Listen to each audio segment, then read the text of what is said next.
இன்னைக்கு நம்ம ட்வின் லைட்டோட தேர்ட் பார்ட் தான் பார்க்க போறோம். இந்த படத்தோட பேரு ட்வின் லைட் எக்லிப்ஸ். செகண்ட் பார்ட்ல பெல்லாவை விட்டுட்டு எட்வர்ட் போயிருந்திருப்பான். அதுக்கப்புறம் இவ தான் போய் காப்பாத்தி ரெண்டு பேரும் மறுபடியும் சேர்ந்திருப்பாங்க. ஜேக்கப் கூட இவளுக்கு ஒரு லவ் ஃபீல் மாதிரி வந்திருக்கும். அதுக்கப்புறம் இவ நான் வேம்பயரா மாற போறேன்னு சொல்லிட்டு எட்வர்டோட ஃபேமிலிட்ட எல்லாம் பர்மிஷன் கேட்டிருப்பா. இந்த பார்ட்ல கண்டிப்பா வேம்பயரா மாறுவாளா இல்லையா அப்படிங்கறதுதான் இருக்க போது. நான் ரொம்பவே ஆர்வமா இருக்கேன், நீங்களும் ஆர்வமா இருப்பீங்கன்னு சொல்லி நான் நம்புறேன். நீங்க பாத்துட்டு இருக்கிறது 90 வயசு வருது சேனலை சப்ஸ்கிரைப் பண்ணாதவங்க சப்ஸ்கிரைப் பண்ணிக்கோங்க. கீழே இருக்க பெல் ஐக்கான கிளிக் பண்ணிக்கோங்க. வாங்க நம்ம வீடியோக்குள்ள போலாம். படத்தோட ஸ்டார்டிங்லயே புதுசா ஒரு பையனை காமிக்கிறாங்க. அவன் கடையை விட்டு வெளியே வந்து நடந்துட்டு இருக்கான். ரொம்ப மழை பெய்யுது. யாரும் அவனை வந்து அட்டாக் பண்றாங்க. யாரும் உனக்கு என்ன வேணும்னு சொல்லி ரொம்பவே கத்திட்டு பயந்து ஓடுறான். ஆனா யாருமே சுத்தி பார்த்தா தெரியல. யாரோ திடீர்னு அவனை கடிக்கிறாங்க. அதனால வழியில அப்படியே துடிச்சு அங்கேயே விழுகுறான். அங்கிருந்து அப்படியே கட் பண்ணி இந்த பக்கம் காமிச்சா நம்ம எட்வர்டும் எல்லாவும் மலையோட உச்சியில ரெண்டு பேரும் பேசிட்டு இருக்காங்க. அப்ப எட்வர்ட் என்ன சொல்றான்னா, என்னைய வந்து நீ கல்யாணம் பண்ணிக்கோ அப்படின்னு சொன்னா இவ வேண்டான்னு சொல்றா. கல்யாணம் பண்றதுக்கு ஏதாவது காரணம் வேணும்ல, அதுக்கு நான் வந்து பிரெக்னெண்டா இருந்திருக்கணும், அப்படின்னா மத்தவங்க கிட்ட கன்வின்ஸ் பண்ண முடியும் அப்படிங்கிற மாதிரி பேசுறா. நீ மத்தவங்கள பத்தி யோசிக்கிறேன், என்னைய பத்தி கொஞ்சமாவது யோசியேன், நம்ம கல்யாணம் பண்ணிக்கலாம் அப்படின்னு சொல்றா. இதை பத்தி நம்ம அப்புறமாட்டி யோசிக்கலாம் அப்படின்னு சொல்லிட்டு வீட்டுக்கு கிளம்பிட்டா பெல்லா. அப்படியே வீட்டுக்கு வந்தா அவங்க அப்பா என்ன சொல்றாருன்னா, இப்போ அவன் கூட போயிட்டு தான் வந்துட்டு இருக்கேன்னு தெரியுது, நீ அவனை விட்டு கொஞ்சம் தள்ளி இருக்கதாமா நல்லது, நான் இனிமே உன்னை பனிஷ் பண்ண மாட்டேன், நீ வந்து ஜேக்கப் மாதிரி ஒரு ஆளை வந்து டேட் பண்ணேன்னா எனக்கு ஓகே, ஆனா எட்வர்ட் வந்து வேண்டாம் அப்படின்னு சொல்றாரு. அந்த டிசிஷனை நான் மட்டும் தான் எடுப்பேன், நீங்க அதை சொல்லாதீங்கப்பா அப்படின்னு சொன்னா, எட்வர்ட் உன் கூட இல்லாத நேரம் ஜேக்கப் உனக்கு நல்ல ஒரு ஃப்ரெண்டா இருந்தான், ரொம்பவே கஷ்டப்படுறான் அப்படின்னு சொல்லி அவங்க அப்பா என்கிட்ட ஃபீல் பண்ணாரு அப்படின்னு அவங்க அப்பா சொல்லிட்டு இருக்காரு. இவளும் ஜேக்கப்க்கு போய் ஃபோன் பண்றா. ஆனா அவன் எந்த போனையும் அட்டன் பண்ற மாதிரி இல்ல. ஆக்சுவலி ஜேக்கப் வந்து இவ கூட பேசி பல வாரங்கள் ஆகுதான். இதை பேசி சரி பண்ணலான்னு நினைச்சா ஜேக்கப் வந்து பேசுறதுக்கு டைமே கொடுக்க மாட்டேங்கிறான்னு ஃபீல் பண்ணிட்டு இருக்கா. அதுக்கப்புறம் சரி ஜேக்கப்பை பார்க்கலான்னு சொல்லிட்டு அவ வண்டியில வந்தா. இந்த பக்கம் எட்வர்ட் வந்துட்டான். இப்ப நீ அவனை பார்க்க தான் போக போறேன்னு தெரியுது, ஆனா வேண்டாம் அப்படின்னு சொல்றான். என்னோட கிராஜுவேஷன் முடிகிற வரைக்கும் தான் நான் அவனை பார்க்க முடியும், அதுக்கப்புறம் அவனை நினைச்சா கூட என்னால பார்க்க முடியாது, அவனுக்கு என்னை பிடிக்காம போயிடும், ஏன்னா நான் ஒரு வேம்பயரா மாறிடுவேன் அப்படின்னு சொல்லி இவ சொன்னா. ஒரு வாட்டி வேம்பயரா மாறுறத நினைச்சு கொஞ்சம் கன்சிடர் பண்ணேன் அப்படின்னு சொல்லி இன்னமும் வந்து எட்வர்ட் அதுக்கு வந்து ஒத்துக்கிற மாதிரியே இல்ல. அதனால கோவப்பட்டு அவ அங்கிருந்து போயிடுறா. அப்புறம் மறுநாள் ஸ்கூல்ல எல்லாரும் பாத்துக்கிறாங்க. ஸ்கூல்ல எல்லாரும் உட்காந்து பேசிக்கிறாங்க. கிராஜுவேஷன் ஆக போறோம், ஒரு பார்ட்டி வைக்கலாம்னு சொன்னா உங்க வீட்டுல ஏன்னு கேக்குறாங்க. போன வட்டமும் இப்படிதான் நல்லா இருக்கும்னு சொன்னா, ஆனா பிரச்சனை ஆகி போச்சுன்னு சொல்லியும் ஆலிஸ்க்கு ஒரு மாதிரி கஷ்டமாயிருது. அப்புறம் அங்க இருந்து போலீஸ் ஸ்டேஷன் வந்து ரெண்டு பேரும் பேசிக்கிட்டு இருக்காங்க. ஆலிஸை நினைச்சா கொஞ்சம் வருத்தமா இருக்கு அப்படின்னு சொல்லி எட்வர்ட் சொல்றான். அதுக்கப்புறம் அவங்க அப்பா உள்ள ஏதோ ஒரு கேஸை டீல் பண்ணிட்டு இருக்காரு. என்னன்னு சொல்லி பெல்லா கேட்டா, சியாட்டல்ங்கிற ஒரு இடத்துல இருந்து ஒரு பையன் ஒரு வருஷத்துக்கு முன்னாடி காணாம போயிருக்காங்க. இதே மாதிரி நிறைய பிரச்சனை நடக்குது, அங்க நிறைய பேர் செத்து போறாங்க. இந்த நிலைமை இப்படியே போயிட்டே இருந்துச்சுன்னா அந்த வேம்பயரோட ஹெட் எல்லாம் வந்து இதுல தலையிடுவாங்க, பிரச்சனை பெருசாகிறதுக்குள்ள நம்ம எல்லாத்தையும் சரி பண்ணி ஆகணும் அப்படின்னு சொல்லி எட்வர்ட் சொல்லிட்டு இருக்கான். அதுக்கப்புறம் அவங்க அப்பா வெளியே வந்தோடனே இவன் விட்டுட்டு கிளம்பும் போது சொல்றான், எங்க அப்பா அம்மா பர்த்டேக்காக ஏர்லைன் டிக்கெட் வந்து புக் பண்ணிருக்காங்க அப்படின்னு சொன்னா என்ன டிக்கெட்டுன்னு கேக்குறாரு. உங்க அம்மாவை பாக்குறதுக்கான டிக்கெட்டுன்னு சொல்லியும், அதுவும் கரெக்ட் தான், அந்த ஊரை விட்டு நீ கொஞ்சம் வெளியே போயிருமா, அதான் உனக்கு நல்லது அப்படின்னு இவங்க அப்பா சொல்றாரு. ஆனா பெல்லா என்ன பண்றானா, நான் போகணும் அப்படின்னா எட்வர்டு நீயும் கூட வரணும்னு சொன்னா அவங்க அப்பா ஆல்ரெடி எதுக்கு சொல்லியிருப்பாருன்னா எட்வர்டை விட்டு கொஞ்சம் தள்ளி இருக்கணுங்கிறதுக்காக தான் சொல்லி இருந்திருப்பாரு. ஆனா இவ அதை கேட்க மாட்டேங்கிறா. அப்புறம் ரெண்டு பேரும் சேர்ந்துதான் அவங்க அம்மாவை பாக்குறதுக்காக புளோரிடா போறாங்க. அவங்க அம்மாவை பார்த்து அவ பேசிட்டு இருக்கா. அவங்க அம்மா சொல்றாங்க, எட்வர்ட் உன்னை ரொம்பவே நல்லா பாத்துக்கிறான், அவன் கூட தான் நீ லைஃப் லாங் வாழ போறேன்னு முடிவு பண்ணிட்ட, அடுத்து நீ யூனிவர்சிட்டிக்கு போயிட்டேன்னா அம்மாவை பாக்குறதே ரொம்ப கஷ்டமாயி போயிடும், ஆனா எனக்கு நம்பிக்கை இருக்கு அவன் உன்னை கடைசி வரைக்கும் நல்லா பாத்துக்குவான் அப்படின்னு, சந்தோஷமா இரு தங்கம் அப்படின்னு சொல்லி அவளுக்கு ஒரு கிஃப்டையும் ப்ரெசென்ட் பண்றாங்க அவங்க அம்மா. அந்த கிஃப்டை வச்சு ரெண்டு பேரும் பேசிக்கிட்டு இருக்காங்க. ஏன்னா பெல்லா வேம்பயர் ஆயிட்டானா அடுத்து யாரு கூடயும் கான்டாக்ட்ல இருக்க மாட்டாங்கிறதுக்காகத்தான் இதெல்லாம் அவங்க பண்றாங்க போல. அதுக்கப்புறம் அவங்க ஃபேமிலி எல்லாரும் தேடி அலைஞ்சிட்டு இருக்காங்க போல. காட்டுக்குள்ள இருந்தா அவ கரெக்டான நேரம் ஓடி வரா. அவளை பிடிக்கிறதுக்காக எல்லாரும் ஓடிட்டு இருக்காங்க. ஆனா உல்ஃபோட இடம் வந்தோடனே இவங்க நின்றுறாங்க. அதுல இவங்களுக்குள்ள பிரச்சனை, அங்க இருந்து தப்பிச்சு ஓடிட்டா. அப்புறம் ஊர்ல இருந்து ரிட்டர்ன் வந்து ஸ்கூலுக்கு வந்தா. பார்த்தா ஜேக்கப் அங்கதான் நிக்கிறான். நீ இன்னும் மனுஷியா இருக்கியா இல்லையான்னு பாக்குறதுக்காக வந்திருக்கான்னு கேட்டா, அதுக்கெல்லாம் வரல, உன்னைய வான் பண்றதுக்காக தான் வந்தேன், இனிமே உங்க ஆளுங்க எங்களோட இடத்துக்கு வரக்கூடாது அப்படின்னு சொல்றான். நீங்க ரெண்டு பேரும் எதை பத்தி பேசிட்டு இருக்கீங்கன்னு எனக்கு புரியல அப்படின்னு பெல்லா கேட்டா. அப்ப இதை எதையுமே சொல்லாம தான் உன்னை கூட்டு போயிருக்கானா. ஜாஸ்பர் வந்து இந்த இடத்துக்கு வந்தா இவங்க ஃபேமிலி எல்லாரும் சேர்ந்து அவனை பிடிக்க ட்ரை பண்ணாங்க, அதுல மீறி எங்க இடத்துக்கு வந்துட்டாங்க, அதுதான் பிரச்சனை, அவன் இன்னமும் உன்னை கொலை பண்ணதான் ட்ரை பண்ணிக்கிட்டு இருக்கா, அதுக்காக தான் உன்னை வேற ஊருக்கு கூட்டு போயிருக்கான்னு சொல்லுமே ரொம்பவே டென்ஷன் ஆயிடுறா. சரி ஓகே, இதை பத்தி நான் உங்ககிட்ட அப்புறமாட்டி பேசுறேன், கொஞ்சம் ஜேக்கப் கூட போக வேண்டியது இருக்கு அப்படின்னு சொல்லி அவன் கூட பைக்ல ஏறி அவங்க இருந்து கிளம்பிட்டா. இதனால எட்வர்ட் ரொம்பவே டென்ஷன் ஆகுறான். ஜேக்கப் எங்க கூட்டு வந்திருக்கானா அவங்க வீட்டுக்கு தான். பார்த்தா இன்னும் நிறைய பேர் புதுசா அதுல வந்து ஜாயின் பண்ணிருக்காங்க. அதுல ஒரு பொண்ணு வந்து ஜேக்கப்பை கஷ்டப்படுத்த வந்திருக்கேன்னா இங்க இருந்து கிளம்பு அப்படின்னு சொல்லிட்டு போயிட்டா. அந்த பொண்ணோட பேரு லியோவா. அவ எப்படி சேர்ந்தா அப்படின்னு கேட்டா, அவங்க அப்பா இறந்து போனதுக்கு அப்புறம் வந்து ஜாயின் பண்ணிக்கிட்டா. அவளுக்கு எவ்வளவுதான் ட்ரைனிங் கொடுத்தாலும் அவ கோவத்தை கட்டுப்படுத்த மாட்டேங்கிறா. சாமோட எக்ஸா கூட இருந்திருக்கா அப்படின்னு சொல்றா. சாம் கூட ஆல்ரெடி ஒரு பொண்ணு இருந்திருப்பா, இப்ப இவளும் ஜாயின் பண்ணிட்டா அப்படிங்கிற மாதிரி ரெண்டு பேரும் அதெல்லாம் பத்தி பேசிக்கிறாங்க.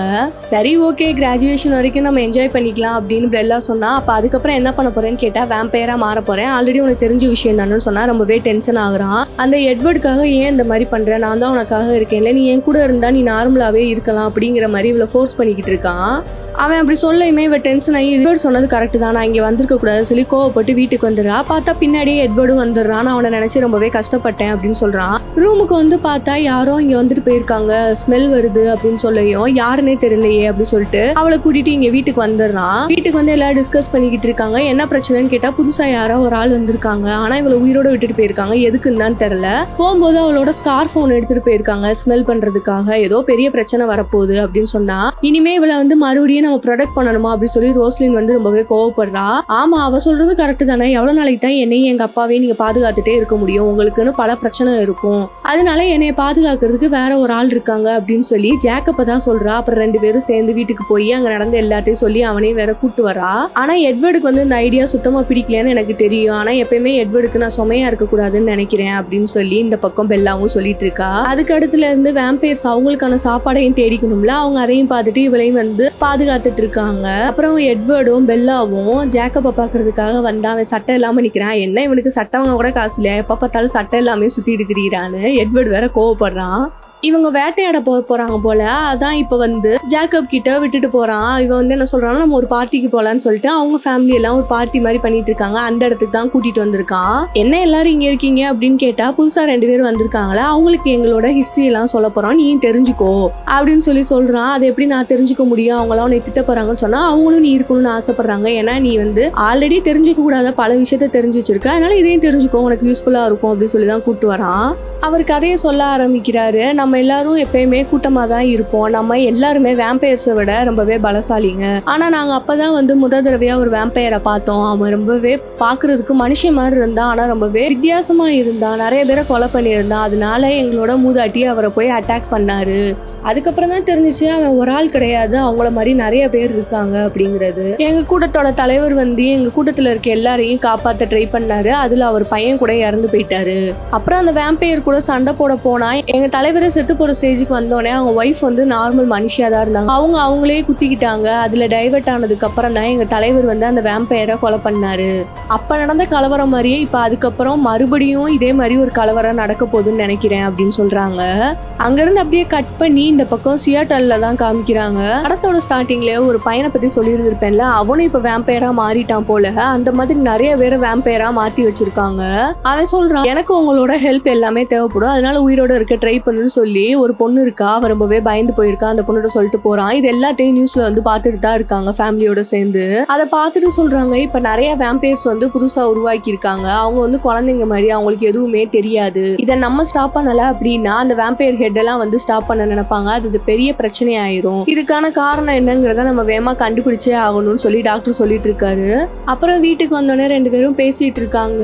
நீ எதுக்கு என்னை வந்து வேம்பயர் ஆக விடக்கூடாதுன்னு இவ்வளவு தூரம் ட்ரை பண்ற எட்வர்டுன்னு கேட்டா, நீ ஆனதுக்கு அப்புறம் என்ன பண்ண போற அப்படிங்கிறது எனக்கு தெரியும், அதுல எவ்வளவு கஷ்டம் இருக்குங்கிறத நான் ஆல்ரெடி பார்த்துட்டு தான் வந்திருக்கேன், அந்த கஷ்டம் நீயும் படக்கூடாதுங்கிறதுக்காகத்தான் நான் உனக்கு சொல்றேன், ஆனா நீ தான் அதை வந்து கேட்க மாட்டேங்கிற, அப்ப இதுதான் காரணமா நான் கூட வந்து உன் கூட்டத்தோட நான் சேர முடியாதுன்னு நீ நினைச்சிட்டியோ, என்னை ஒதுக்கி வச்சிட்டியோன்னு நினைச்சுதான் கஷ்டப்பட்டேன் அப்படின்னு சொல்றா.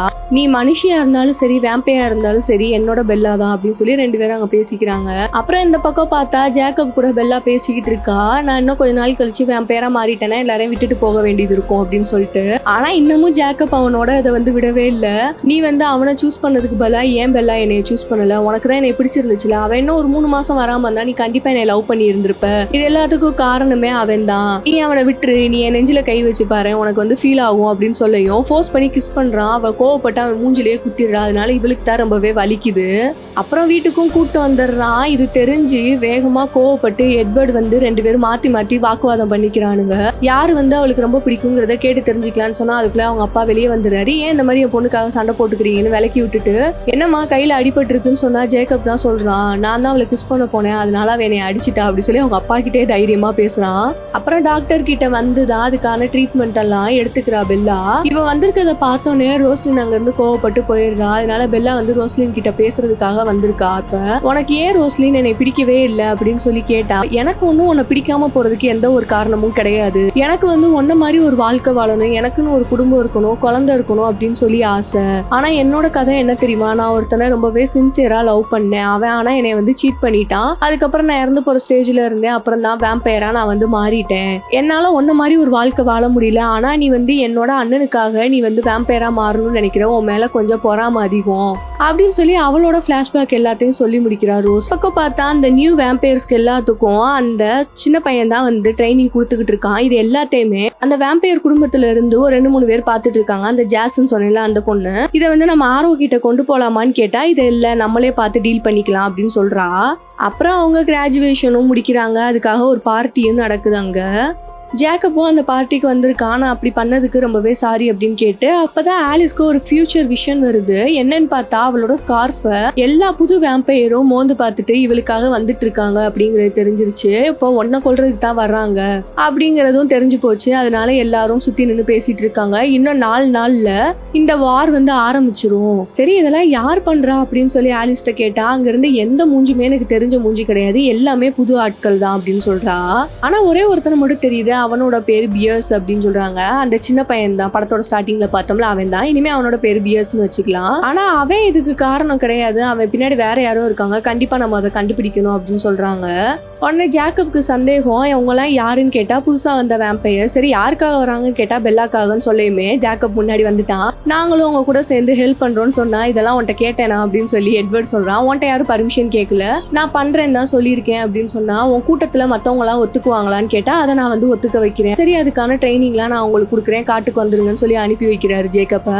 இப்போ வந்து காட்டுல ஒரு பக்கம் வேம்பயர்ஸ், இன்னொரு பக்கம் உல்ஃப், 2 பேர் வந்து மீட் பண்ணிக்கிறாங்க. 2 பேரும் ட்ரைனிங் பண்ண ஆரம்பிக்கலான்னு பண்ணிட்டு இருக்காங்க. அங்க எப்பயுமே அவசரப்பட்டு எதுவுமே பண்ணாதீங்க, அவங்க முதுகுக்கு பின்னாடி போகாதீங்கன்னு ஒரு சில ரூல்ஸ் எல்லாம் வந்து இந்த ஜாஸ்பர் வந்து அங்க இருக்கிற எல்லா உல்ஃபுக்கும் ட்ரெயின் பண்ணிக்கிட்டு இருக்கான். அப்புறம் 2 பேரும் சண்டை போட்டு காமிச்சுக்கிறாங்க எந்த மாதிரிலாம் அவங்களை அட்டாக் பண்ணணும் அப்படின்னு சொல்லிட்டு.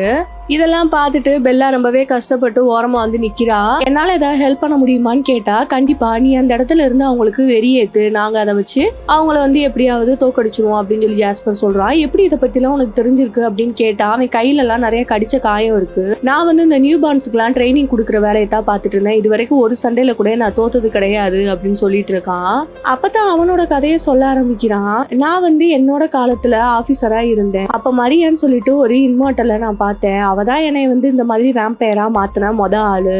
மரியாவும் இதே மாதிரி நிறைய வேம்பயர்ஸை உருவாக்கி அவளுக்குன்னு ஒரு ஆர்மியை உருவாக்குறான். அவதான் எல்லா இடத்துலயும் ஜெயிக்க ஆரம்பிச்சா. அங்க இருக்கும் போதுதான் நான் வந்து நியூ பார்ன்ஸ் எல்லாத்துக்கும் ட்ரைனிங் பண்ணிட்டு இருந்தேன். இதுவரை அந்த நியூ பார்ன்ஸ் எல்லாருமே 1 வருஷத்துக்கு மேல உயிரோடையே இருந்ததுல அந்த மரியா எல்லாருமே கொலை பண்ணிடுவா. நான் தான் அவங்க எல்லாரையுமே கொலை பண்ணிட்டு இருந்தேன். அப்ப நானும் மரியாவும் ரொம்பவே லவ் பண்ணிட்டு இருந்தான். ஆனா அவ என்னை வந்து ஒரு பப்பட் மாதிரி தான் யூஸ் பண்ணிக்கிட்டு இருந்தா. அவ சொல்றது எல்லாத்தையும் செய்யற ஒரு நாய் மாதிரி. அவளோட எல்லா வேலையும் முடிஞ்சோடனே என்னை கழட்டி விட்டுட்டா. அப்ப என்ன பண்றதுன்னே தெரியாம இருக்கும் போலதான் ஆலிஸை நான் பார்த்தேன். அதுக்கப்புறம் தான் நானும் ஆலிஸும் இப்போ வரைக்கும் லவ் பண்ணிக்கிட்டு இருக்கோம். அவ வரலைன்னா என் வாழ்க்கையே இல்லாம போயிருந்திருக்கோம் அப்படின்னு சொல்லி ஜாஸ்பர் அவனோட கதையெல்லாம் சொல்லிட்டு இருக்கான். பெல்லாக்கு ஒரு கனவு வருது, விக்டோரியா தான் பின்னாடி இருந்து எல்லா நியூ பார்ன்ஸையும் வந்து கிளப்பி விட்டுக்கிட்டு இருக்கா அப்படின்னு சொல்லிட்டு. அது எல்லாத்தையுமே எட்வர்ட் கிட்ட சொன்னா, அவன் எதுக்கு இதெல்லாம் பண்ணணும், அப்ப ஆலிஸ் பார்த்திருப்பாளன்னு கேட்டா எனக்கு தெரியல அப்படின்னு சொல்றா. சரி அப்பனா எட்வர்ட் என்ன சொல்றானா, நீ வந்து அந்த இடத்துக்கு வராத, நாங்களே எல்லாத்தையும் பார்த்துக்குவோம், அதான் உல்ஃபும் இருக்கிறாங்கல்ல, நீ அங்க வந்தேன்னா உனக்கு பிரச்சனை தான் வரும் அப்படின்னு சொல்லி இவளை வேற தடுத்துட்டு இருக்கான். அப்படியே இந்த பக்கம் பார்த்தா அந்த விக்டோரியாவும் அந்த பியரும் சேர்ந்துதான் புது புது ஆட்களை வேம்பயரா மாத்திக்கிட்டு இருக்காங்க. நீ சொல்ற மாதிரிலாம் என்னால உன்னை விட்டுட்டு இருக்க முடியாது, நான் எப்பயுமே உன் கூட தான் இருப்பேன் அப்படின்னு சொல்லி பெல்லா அடம் பிடிச்சிட்டு இருக்கா. சரி ஓகே நீ சொல்ற மாதிரி நானுமே அந்த சண்டைக்கு போல அப்படின்னு சொல்லி எட்வர்டு பெல்லாவும் அந்த சண்டைக்கு போக வேணாம்னு முடிவு பண்ணிட்டாங்க. அதுக்கப்புறம் ஜாஸ்பர், எட்வர்ட், பெல்லா, அப்புறம் ஜேக்கப் எல்லாரும் ஒரு இடத்துல நின்று அவங்க பிளானிங்கை பத்தி பேச ஆரம்பிக்கிறாங்க. அப்ப என்ன சொல்றாங்கன்னா, கேம்ப் மாதிரி ஒரு இடத்துல நம்ம போட்டுக்கலாம், இவளோட வாடகை வச்சு அவங்க எல்லாம் இந்த இடத்துக்கு வந்துருவாங்க, உன்னோட ஸ்மெல்னால அவங்களால பெல்லாவோட ஸ்மெல்ல கண்டுபிடிக்க முடியாது. அதனால நீ என்ன பண்றேன்னா பெல்லாவை தூக்கிட்டு அந்த கேம்ப் சைட்டுக்கு போ, நான் வேற வழியா வந்துடுறேன் அப்படின்னு சொல்றாங்க. இவனும் சரின்னு சொல்லிட்டு அவளை தூக்கிட்டு அங்க இருந்து போக ஆரம்பிக்கிறான். அப்ப போகும்போது 2 பேரும் பேசிக்கிறாங்க. என்ன உன் லவரை மட்டும் சண்டை போட வேணாம்னு சொல்லியிருக்க, அப்ப எனக்கு என்ன ஆனாலும் பிரச்சனை இல்லையா அப்படிங்கிற மாதிரி கேட்கறான். அதெல்லாம் ஒன்றும் இல்லை, நீ ஏன் சாம் பேச்சை மட்டும் கேட்கறேன்னு கேட்டா அவன் தான் வந்து ஆல்ஃபா வுல்ஃப், நான் வந்து ஜஸ்ட் அவங்க கூட இருக்கிற ஒரு ஆளு, அதனால அவன் சொல்றதை கேட்டுதான் ஆகணும் அப்படின்னு சொல்லிட்டு வந்துட்டு இருக்காங்க. அப்புறம் ஆலிஸ் வந்து அவங்க அப்பா கிட்டையும் கேட்டு பர்மிஷன் வாங்கிட்டு வர்றா பெல்லாக்காக. நீங்க 2 பேரும் இன்னைக்கு நைட்டு தனியா தான் இருக்க போறீங்க அப்படின்னு சொல்லிட்டா. அப்புறம் இன்னைக்கு நைட்டு அவங்க வீட்டுல தான் இருக்க போறோம்னு சொல்லிட்டு எல்லாத்தையும் பேக் பண்ணிட்டு எட்வர்ட் கூட அவங்க வீட்டுக்கு வந்துட்டா. இவளுக்காக அவன் வந்து ரூமையே மாத்தி வச்சிருக்கான், அந்த இடத்துல பெட் எல்லாம் போட்டு வச்சிருக்கான். அப்ப பெல்லா என்ன சொல்றானா, அப்ப நான் உனக்கு கல்யாணம் பண்ணிக்கிறேன்னு சொன்னா தான் நீ என்னை வந்து வேம்பயரா மாத்துவ அப்படிதானே, அப்ப நான் ஒரு கண்டிஷன் வைக்கிறேன், அதுக்கு நீ ஒத்துக்கணும்னு சொல்லிட்டு அவன் க்ளோஸா இருக்க ட்ரை பண்றா. பட் ஆனா இது உன் உயிருக்கே ஆபத்து, அதனால நான் அதை செய்ய மாட்டேன்னு சொல்லி இவன் அவாய்ட் பண்ணிட்டே இருக்கான். அதுக்கப்புறம் அவன் என்ன சொல்றானா, கல்யாணத்துக்கு அப்புறம் எதனாலும் பாத்துக்கலாம் அப்படின்னு சொல்லி அவளுக்கு ரொம்பவே சந்தோஷமா இருக்கு. நம்ம வந்து உங்க அப்பாவோட பர்மிஷனோட நம்ம கல்யாணம் பண்ணிக்கணும்னு ஆசைப்படுறேன், எல்லாமே வந்து நம்மளுக்கு நல்லதான் நடக்கும், நம்ம எப்பயுமே சந்தோஷமா இருப்போம் அப்படின்னு சொல்லி எட்வர்ட் சொல்றான். அதுக்கப்புறம் ஒரு ரிங்கை கொடுத்தே நீ கல்யாணம் பண்ணிக்கிறியான்னு சொல்லி பெல்லா கிட்ட அவன் ப்ரப்போஸும் பண்றா. அவளும் அக்செப்ட் பண்ணிக்கிறா. இது எங்க அம்மாவோட மோதிரம், நீ போட்டுக்கோன்னு சொல்லி அவளுக்கு கையில அந்த ரிங்கையும் போட்டு விடுறான். இந்த பியரை மட்டும் அனுப்பி வச்சு நீ அங்க போய் சண்டை போடுன்னு சொல்றா. அப்ப நீ வரலையான்னு கேட்டா வரலன்னு சொல்றா. அவங்க ரொம்பவே மோசமானவங்கன்னு சொன்னா அப்ப என்னை மாட்டி விட்டு நீ தப்பிச்சிடலான்னு பாக்குறியா அப்படின்னு சொல்லிட்டு இவன் அப்படியே வந்து லவ் பண்ற மாதிரி மேனிபுலேட் பண்ணிக்கிட்டு இருக்கு அந்த விக்டோரியா. உனக்காக கண்டிப்பா அந்த ஃபேமிலியவே நான் இல்லாம ஆக்கிடுவேன் அப்படின்னு சொல்லிட்டு அவனும் அங்க இருந்து கிளம்பி வர. இந்த பக்கம் காட்டுல பெல்லா என்ன பண்றானா, அவளோட ரத்தத்தை அங்க இருக்கிற மரத்துல எல்லாம் வச்சுக்கிட்டு இருக்கா. இதெல்லாம் பார்த்து நியூபார்ன்ஸ் ரொம்பவே சந்தோஷப்பட்டு பின்னாடி வருவாங்க அப்படின்னு சொல்லி எட்வர்டும் சொல்றான். என்ன நேத்து நான் போட்டு விட்ட மோதிரத்தை காணும்னு கேட்டா ஜேக்கப் கிட்ட இந்த சண்டையெல்லாம் முடிஞ்சதுக்கு அப்புறம் சொல்லிக்கலாம், இப்பயே சொல்லி அவனை அப்செட் பண்ண வேணாங்கிறதுக்காகத்தான் அப்படி சொல்லி ஜேக்கப்பும் அந்த இடத்துக்கு வந்து இவளை தூக்கிட்டு அங்கிருந்து மலை உச்சிக்கு போறான். இந்த பக்கம் எட்வர்டும் மலை உச்சிக்கு கிளம்பிட்டாங்க. அங்க ஒரு கேம்பெயின் போட்டு தங்க ஆரம்பிக்கிறாங்க. அந்த பக்கம் பார்த்தா அந்த வயம்பயர் ஆர்மிஸ் எல்லாம் வந்து இங்க வர ஆரம்பிச்சிட்டாங்க. சரி என்னை விட்டுட்டு எல்லாம் இங்க இருந்து கிளம்புன்னு சொன்னா இல்ல நானும் உன் கூட வந்து பாதுகாப்புக்கு இருக்கேன்னு சொல்லி ஜேக்கப்பும் அங்கேயே இருக்கான். அதுக்கப்புறம் நைட் ஆகுது, மலை உச்சியில என்னால ரொம்ப குளிருது. இவனுங்க 2 பேத்துக்கும் பிரச்சனை இல்லை, பட் ஆனா அவ ரொம்பவே குளிர்ல நடுங்குறான். இவன் கொஞ்சம் ஏதோ மாதிரி வந்து பேசுறான். அப்ப வந்து எட்வர்டுக்கு ரொம்பவே கோவம் வருது. பட் ஆனா வேற வழி இல்லைன்னு சொல்லி அவளையே கட்டி பிடிச்சிட்டு படுத்து தூங்கிடுறா.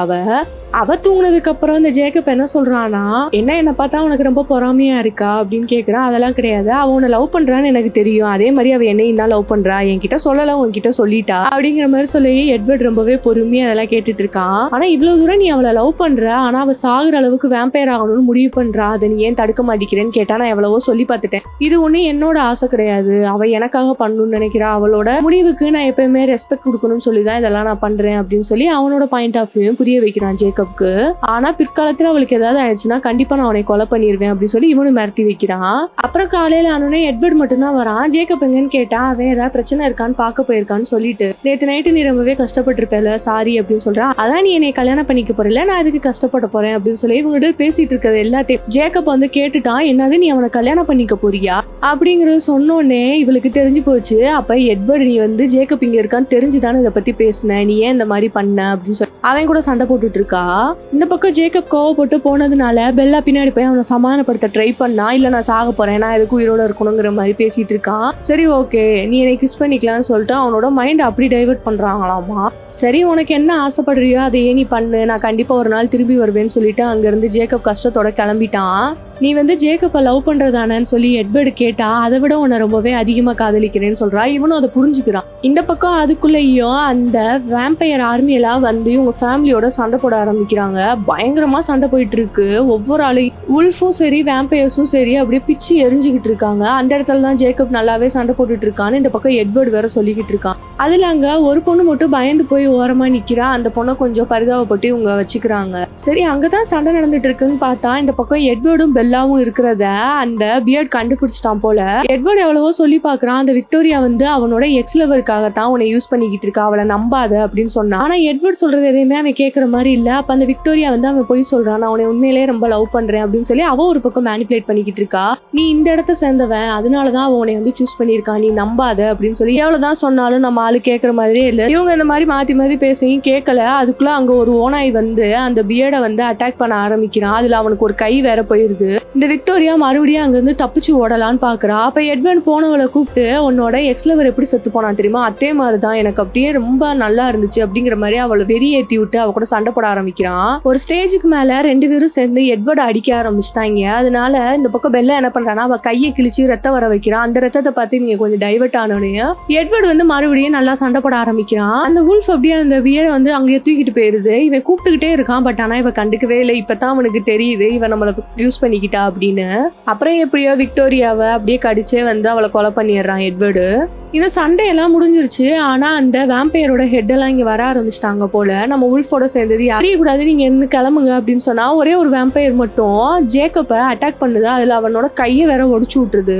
அப்புறம் எப்படியோ அதையும் வந்து கொலை பண்ணிடுறாங்க. அப்புறம் நீங்க எல்லாம் இங்க இருந்து கிளம்புங்க, நான் வந்து ட்ரீட்மெண்ட் பாக்குறேன்னு சொல்லி ஜேக்கப்பை அங்க வந்து தூக்கிட்டு போயிடுறாங்க. அதுக்குள்ளே அந்த ஹெட்டெல்லாம் அங்கே வந்து என்ன சொல்கிறாங்கன்னா, இதுவரை எங்களோட உதவி இல்லாமல் இப்படி ஒரு இது நடந்ததே கிடையாது, உங்கள் மேலே சந்தேகமாக இருக்குன்னு சொன்னால் நாங்கள் குடும்பத்தோட ஒற்றுமையாக இருந்து எல்லாத்தையும் முடிச்சிட்டோம். ஆனால் அந்த சின்ன பொண்ணை பார்த்துட்டு சொல்கிறாங்க இவன் இனிமேல் உயிரோடு இருக்கக்கூடாதுன்னு சொல்லி அந்த பொண்ணையும் அங்கேயே கொலை பண்ணுறாங்க. சரி ஓகே, எல்லாத்தையும் முடிச்சிட்டிங்க, ஆனால் அந்த பெல்லா இன்னும் மனுஷியா தான் இருக்கா, இன்னொரு சான்ஸ் உங்களுக்கு கொடுக்க மாட்டோம், சீக்கிரமாகவே வந்து அவளை வேம்பையரா மாற்றுங்கன்னு சொன்னால் அதுக்காக டேட்டை வந்து நாங்கள் அனௌன்ஸ் பண்ணிட்டோம் அப்படின்னு சொல்லி பெல்லா சொல்கிறா. நல்ல விஷயம்னு சொல்லிட்டு அங்கே வந்து கிளம்பிட்டாங்க எல்லாரும். அதுக்கப்புறம் இங்கே வந்து டாக்டர் ஜேக்கப்க்கு மெடிசன்லாம் கொடுத்து அவனை பார்த்துட்டு வெளியே வராரு. அப்போ தான் பெல்லாவும் இங்கே வந்து ஜேக்கப் கிட்ட பேச ஆரம்பிக்கிறா. நீ நினைக்கிற மாதிரி அவன் ஒன்றும் நல்லவன் கிடையாது, அவனை விட்டு வந்துருன்னு இப்பயுமே வந்து ஜேக்கப் விடாமல் பேசிக்கிட்டு இருக்கான். இல்லை எல்லாமே எனக்கு தெரியும், நான் பார்த்துக்கிறேன், நீ இதுக்குள்ளே தலையிடாத அப்படின்னு சொல்லிட்டா. நீ எவ்வளோ சொன்னாலும் என் பேச்சை கேட்க போகிறது கிடையாது, சரி நான் உன்னை அப்புறம் வந்து பார்க்குறேன்னு சொன்னால் கண்டிப்பாக உனக்காக வெயிட் பண்ணுவேன்னு சொல்கிறான். அங்கேருந்து கிளம்பிட்டா பெல்லா. அப்புறம் இவங்க 2 பேரும் கல்யாணம் பண்ணிக்கலாம்னு சொன்னாங்கல்ல, அதுக்கான ஏற்பாடு எல்லாத்தையும் ஆலிஸ் பண்ணிக்குவா, அப்புறம் எல்லாரையும் கூப்பிட போறா அப்படின்னு சொல்லிட்டு இவங்க 2 பேரும் அந்த மேரேஜை பற்றி பேசிட்டு இருக்காங்க. எனக்காக இதெல்லாம் பண்ணுறியா பெல்லா அப்படின்னு சொல்லி எட்வர்டு கேட்டா. நான் உனக்காக பண்ணலை, நான் எனக்காக தான் பண்ணுறேன், நான் யாராக இருக்கணும், நான் என்ன பண்ணணுங்கிறத நான் மட்டும் தான் முடிவு பண்ணுவேன், அதனால தான் நான் வேம்பையராகவும் மாறுறேன்னு சொல்லியும் சரி ஓகே அப்படின்னு அவனும் அக்செப்ட் பண்ணிக்கிறான். சரி ஓகே, இதை பற்றி நீ இன்னுமே வந்து ரிக்ரெட் பண்ணக்கூடாது அப்படின்னு சொல்லிட்டு மறுபடியும் அந்த ரிங்கை போட்டு விட்றான். அதோட இந்த பாட் முடியுது. அடுத்த பாட்டில் கண்டிப்பாக பெல்லாவுக்கும் எட்வர்டுக்கும் மேரேஜ் நடக்க போகுது. அதுக்கப்புறம் என்ன இருக்குது சுவாரஸ்யமான விஷயங்கள் அப்படிங்கிறத அடுத்தடுத்த பாட்டில் பார்க்கலாம். Bye guys.